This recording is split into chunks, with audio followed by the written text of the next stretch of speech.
Assalamualaikum warahmatullahi wabarakatuh. Perkenalkan, nama saya Desmiarti, mengajar di SMK Negeri 1 Tanjung Baru. Hari ini saya akan mewawancarai seorang guru yang mempunyai semangat yang luar biasa untuk mengajar. Walaupun sudah disabilitas karena mengalami ablasio retina dan sudah melalui operasi 8 kali, operasi mata. Sudah pernah mengalami stroke 2 kali.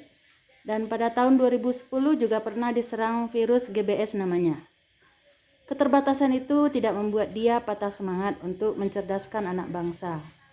Sebelum corona melanda negeri kita ini, yang namanya mengajar, guru ini sungguh disiplin dan tepat waktu. Pukul 5.30 pagi dia sudah berangkat ke sekolah yang jaraknya cukup jauh, lebih kurang 55 km dari rumah. Sampai di sekolah pukul 6.30. Belum ada guru yang datang. Dia dan penjaga sekolah saja baru yang ada. Semenjak pandemi melanda negara kita, semua aktivitas dilakukan dari rumah. Belajar, bekerja dari rumah, termasuk juga mengajar. Mengajar dari rumah bukanlah suatu hal yang mudah untuk bisa mencapai tujuan. PBM yang tatap muka saja belum tentu bisa 100% membuat siswa mengerti dan paham dengan apa yang kita sampaikan. Apalagi belajar jarak jauh menggunakan Android. Mungkin bagi kita guru tidak ada masalah. Kita buat materi lalu kita kirimkan ke siswa lewat grup WhatsApp dan lainnya. Tapi bagaimana dengan siswa? Apakah siswa mengerti? Apalagi siswa SMK banyak keterampilan daripada pengetahuan. Kapan siswa kita akan praktek? Beda halnya dengan seorang guru yang gigih dan penuh semangat ini dan pantang menyerah. Mengajar jarak jauh, segala macam usaha dilakukannya. Dengan segala keterbatasannya, dia berusaha keras bagaimana supaya siswanya paham dengan materi yang dia berikan. Untuk lebih jelasnya, baiklah kita tanyakan langsung kepada gurunya. Yang pertama, semenjak kapan mengajar dan mengajar apa Mas di sekolahnya? Saya diangkat sebagai pegawai negeri Desember 94. Berarti sampai sekarang sudah 26 tahun saya diberi SK sebagai PNS guru di STM Solo, dulu namanya, sekarang SMK N2 Solo. Saat ini saya mengajar di kelas 1 atau 10 mata pelajarannya teknik pemrograman mikroprosesor dan mikrokontroler. Kelas 11 mata pelajaran pemrograman mikroprosesor dan mikrokontroler, dan PKK itu produk kreatif dan kewirausahaan. Selama pandemi, kita kan PJJ. Apa persiapan yang Mas lakukan untuk melaksanakan PJJ ini? Saya beragama Islam. Dalam Al-Quran dikatakan, kata Allah, Allah menguji umatnya sesuai dengan kemampuannya. Dengan keadaannya seperti ini, PJJ sekaligus keadaan fisik saya yang mengalami penurunan penglihatan akibat ablasio retina, yaitu retina yang robek, sehingga di mata saya harus dipasang minyak silikon agar kembali bulat bola mata. Berarti kedua mata saya sudah menggunakan minyak silikon. Maka saya harus mencari cara agar saya tetap bisa mengajar. Maka saya mencari bantuan agar bisa mengajar. Bantuan yang saya gunakan diantaranya adalah tablet. Tahun kemarin saya beli tablet S6 Lite. Kemudian saya beli juga handphone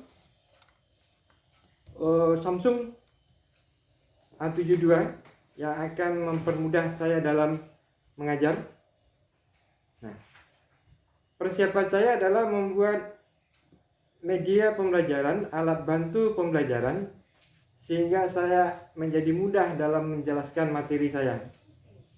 Kebetulan materi saya adalah pemrograman, maka saya akan membuat bahan ajar berupa video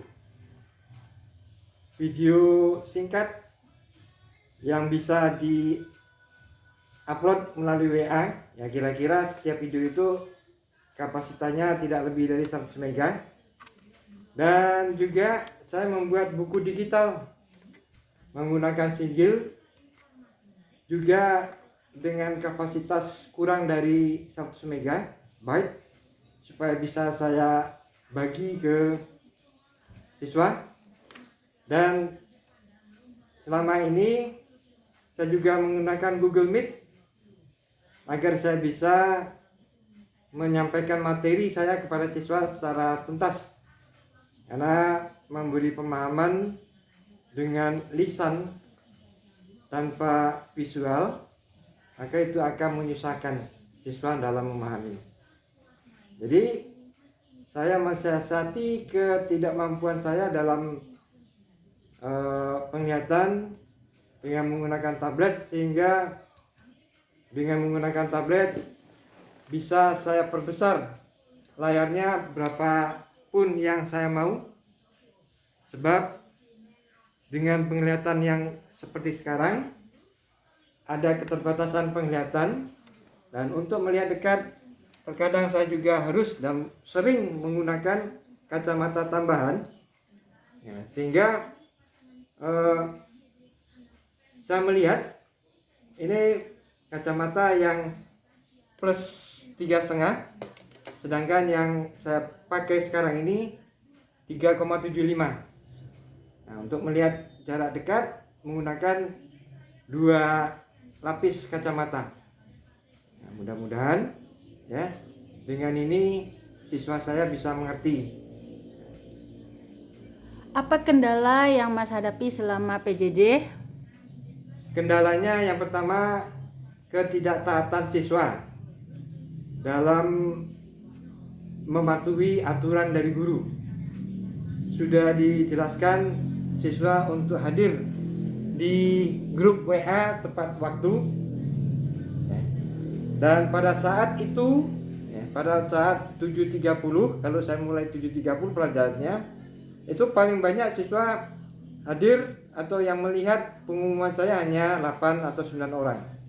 Nah, agar segera siswa saya masuk semuanya, maka saya menelpon satu persatu siswa yang lain yang belum masuk ke grup. Setelah itu, setelah jumlahnya kira-kira setengah dari jumlah siswa seharusnya, kemudian saya baru bagikan link Google Meet di grup WA. Nah, sambil itu saya pantau berapa orang yang sudah bergabung di Google Meet. Kemudian yang belum kembali saya telepon. Sambil itu saya juga mengingatkan siswa saya untuk kembali mengingat-ingat buku digital yang pernah saya upload sebelumnya, agar pada saat saya menjelaskan dengan Google Meet, materinya cepat dipahami, sehingga paket internet siswa pun bisa hemat juga. Jadi yang saya persiapkan, ya saya lakukan itu menghubungi siswa di grup WA kalau dia tidak hadir tepat waktu. Kemudian saya ingatkan siswa untuk membaca buku digital. Nah, peringatan ini biasanya saya sampaikan malam hari, ya, pukul 8 malam setelah sholat isya saya share ke grup agar siswa siap-siap untuk belajar besok hari dan membaca buku digital. Dan setelah itu pukul 7 pagi sudah saya ingatkan pula. Dan pada pukul 7.30 siswa yang sudah standby berapa saya hitung, kemudian yang lain yang belum saya telepon. Nah, demikian. Demikianlah wawancara saya dengan guru hebat dan kreatif yang sudah mengajar jarak jauh. Sebelum saya akhiri wawancara ini, mungkin ada pesan dan kesan untuk siapa saja, untuk siswa atau untuk guru yang lainnya, supaya termotivasi di dalam memberikan pembelajaran jarak jauh. Pesan saya hanya satu, Allah memberi ujian itu sesuai kemampuannya. Jadi apapun daya yang diberikan Allah, optimalkan, karena kita diberi kemampuan otak oleh Allah Subhanahu wa taala untuk menyelesaikan masalah. Jadi seberat apapun ujian, sekurang apapun fisik, itu bukan alasan untuk berbuat yang terbaik. Nah, itulah wawancara singkat kita. Marilah kita tutup wawancara kita dengan mengucapkan Assalamualaikum warahmatullahi wabarakatuh. Terima kasih, Pak. Waalaikumsalam warahmatullahi wabarakatuh.